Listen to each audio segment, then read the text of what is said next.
Have you ever found yourself doing something that just didn't feel right? Maybe you bought that expensive gadget you swore you wouldn't, or perhaps you told a little white lie even though you pride yourself on being honest. The uncomfortable, nagging feeling you get when your actions don't quite match your beliefs. There's a name for that, and it's called cognitive dissonance. Welcome to ThinkFlix, where we simplify complex ideas to help you understand the world and yourself a little better. Today, we're diving deep into cognitive dissonance, what it is, why we often end up lying to ourselves because of it, and most importantly, what we can do to stop it and live more authentically. Stick around, because understanding this one psychological concept can be a game changer. So, what's the deal with cognitive dissonance?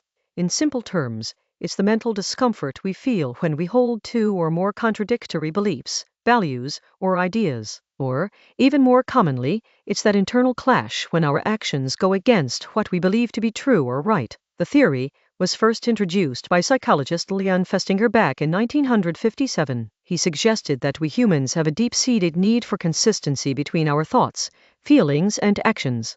When that consistency is broken, we feel, well, dissonant, uncomfortable, like something's out of tune. Think of it like this. Your brain wants harmony. When it encounters a conflict, say, you believe strongly in protecting the environment, but you just realized you forgot your reusable bags at the grocery store for the third time this week. That creates a mental ouch. The more important the belief is to you, or the bigger the gap between your belief and your action, the stronger that feeling of dissonance will be. Cognitive dissonance isn't some rare condition, it's a part of everyday human experience. So, what triggers it? Forced compliance. Sometimes we're pressured into doing something that goes against our beliefs. This could be at work, where you have to follow a policy you disagree with, or due to peer pressure, where you go along with the crowd to avoid standing out. New information.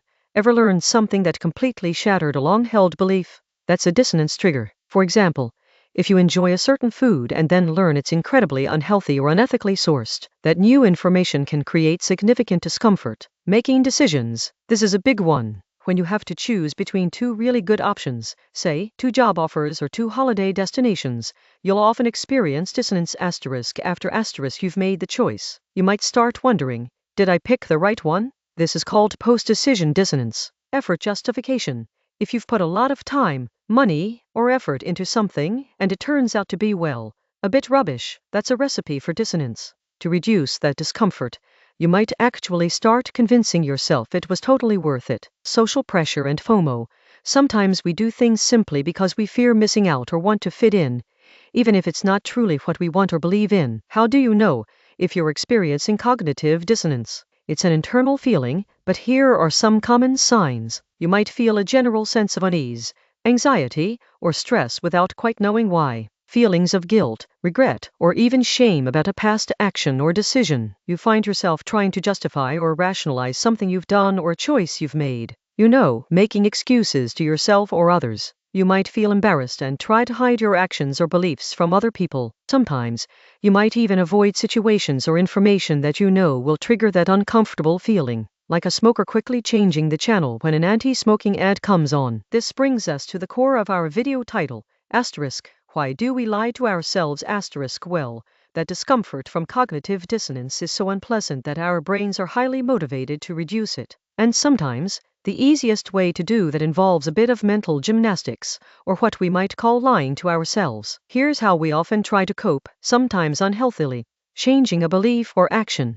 This is often the healthiest way, but not always the easiest. You might change your behavior to match your belief, for example, finally start recycling, or, sometimes, you might change your belief to justify your action, for example, deciding that recycling doesn't really make a big difference anyway. Rationalization and justification. This is where the self-lies really kick in. We invent reasons why our contradictory behavior is okay. I know I shouldn't eat this cake, but I had a really hard day, so I deserve it. Or, yes, I bought another pair of shoes, but they were on sale, so I actually saved money. Sound familiar? Downplaying the importance. We might try to convince ourselves that the conflict isn't a big deal. It's just one plastic bottle. What harm can it do? Adding new beliefs.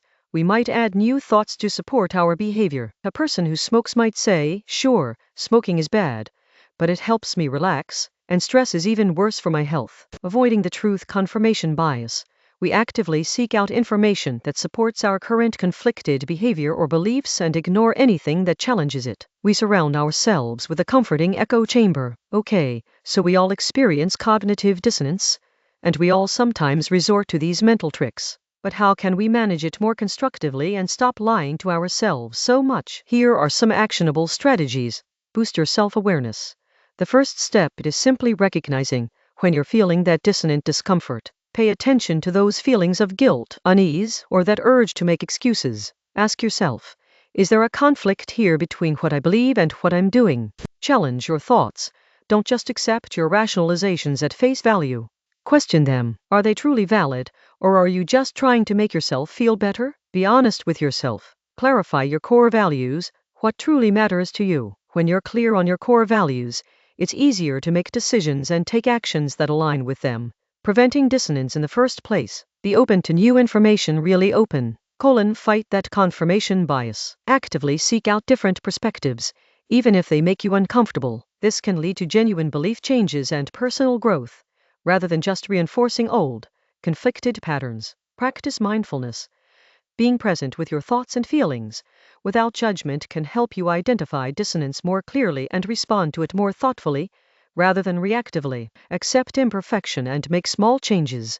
You don't have to overhaul your entire life overnight. Sometimes, perfect consistency isn't possible. Acknowledge the conflict, make a conscious choice, and if you want to change, start with small, manageable steps. Every step towards aligning your actions with your values reduces dissonance. Seek support. Talk about your internal conflicts with a trusted friend, family member, or even a therapist. Sometimes, an outside perspective can help you see things more clearly and find healthier ways to resolve your dissonance. Understanding cognitive dissonance is like getting a peek into the operating system of your mind.